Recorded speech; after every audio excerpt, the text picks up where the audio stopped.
So hey guys, and welcome to the video, and welcome to another Planet Coaster episode of my Perfect Park series. Today we're going to be building a B&M Invert.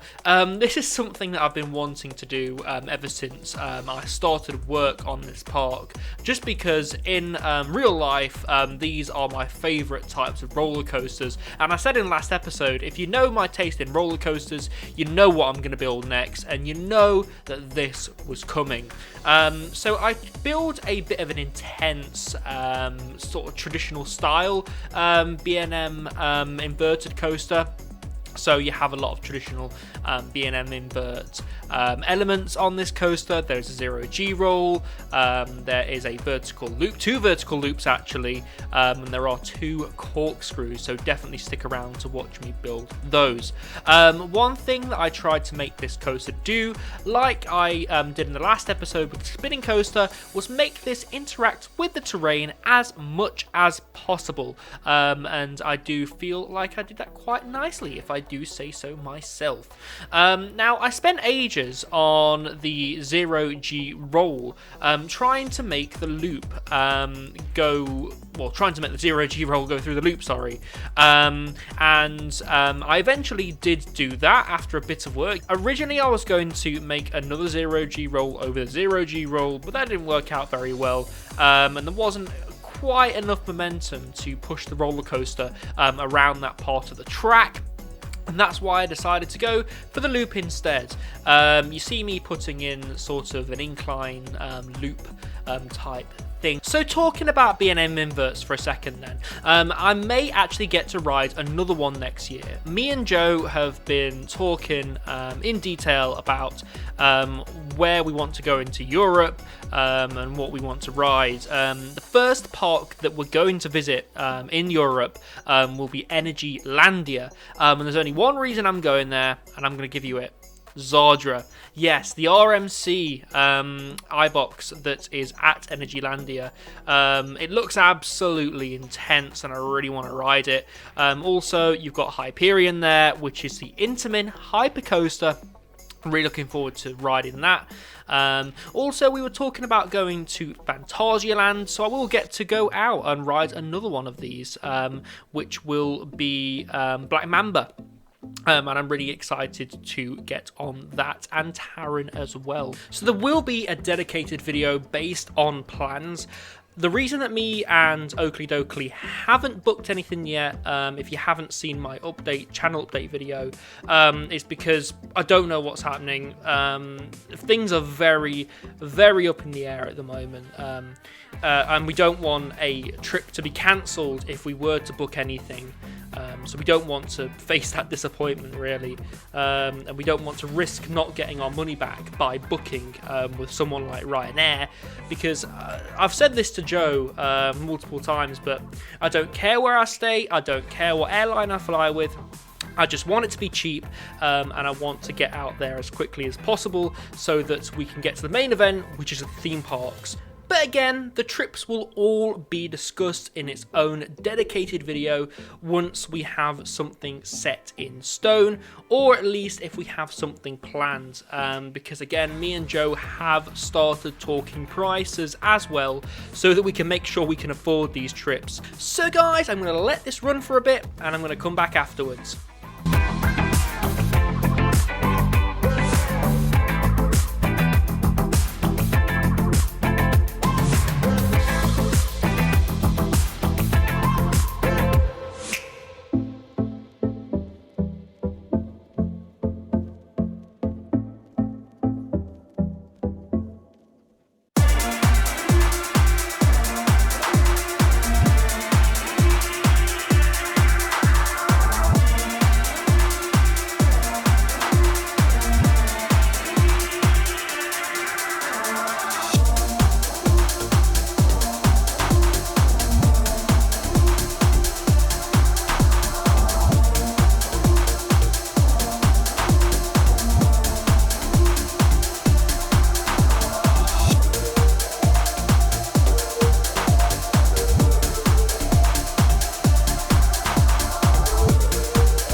So here you can start to see me at the final turn to this roller coaster.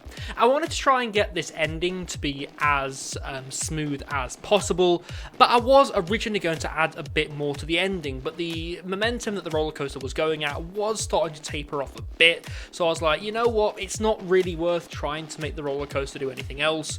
So I make it turn around and go back into the station. Very shortly as well, you'll start to see me add some more terrain to this roller coaster. This is only a short amount of gameplay that you're watching. I only spent about 55 minutes on this. So this is 55 minutes sped up into a 16-minute video. And I always do speed up the footage on these videos. Some people have asked, why don't you do a live video one time? And you know what? If people want to see me do a live Perfect Park series episode, then I will do it if enough people ask for it. The issue is, it's going to be so long, and a lot of people might not make it to the end because of that. But again, if enough people want to see a live commentary episode where I build this park and talk at the same time, then yeah, I'll do it. So here you can start to see me add the final brake run onto this roller coaster. I wanted this all to be block brakes, so I got this piece of track lined up perfectly, just because Planet Coaster won't let you add block brakes to the end of a roller coaster unless it's a perfectly straight piece of track. And I do actually get to get that perfectly straight piece of track at the end. Most of the time I can't get it perfectly straight, but at one time it lined up quite nicely. So you will start to see me in a second start to smooth out bits of the roller coaster. I do go over the layout and just make sure that things are smooth. Just because I wanted this roller coaster to be nice. I wanted it to, because it was my B&M Invert, I did want it to be, as smooth as a B&M Invert would be. Because in real life, these things are ridiculously smooth. A lot of people say that Nemesis at Alton Towers is rough, but what people don't understand is a lot of Nemesis's intensity gets taken for roughness, or you get the sensation that Nemesis is rough just because it is so intense. You got to we've got to bear in mind when riding Nemesis that you are pulling a lot of G's on this roller coaster, so it is going to be quite forceful, particularly on some of the bank turns. As you come out of that first corkscrew, the first inversion on Nemesis, and you go round that bank turn, round that little valley, that you are going round that at some speed. So you got to bear in mind that you are experiencing some extreme forces around those corners. Again, just because of how fast the roller coaster is going, and again, how many G's that roller coaster is pulling. So here you can start to see me building the volcano. Yes, this roller coaster is going to be themed around the Knights area, which I started in last episode. This is the first roller coaster to be, or the first two roller coasters to be featured in one area in this park. And I do want to go back and try and add some more roller coasters into other areas of the park as well. So this, the story behind this particular roller coaster is you've found the dragon, and you are riding the dragon around these mountainous areas. Sort of like the movie How to Train Your Dragon. You sort of discover that the dragon isn't really that bad, but he does take you to these amazing places. He takes you above this volcano, then you swoop down, and he takes you through this really luscious valley full of water, and just this really, really nice valley. So I hope that story sort of makes sense, but it is in the same area. Like I said last episode, it's not going to be exactly in the same area, but it is going to be in the vicinity of the area, and it is under that theme of that Knights area as well, which I really, really like. So guys, I'm going to stop rambling and I'm going to let the episode play on.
guys, so unfortunately we have now reached the end of the episode.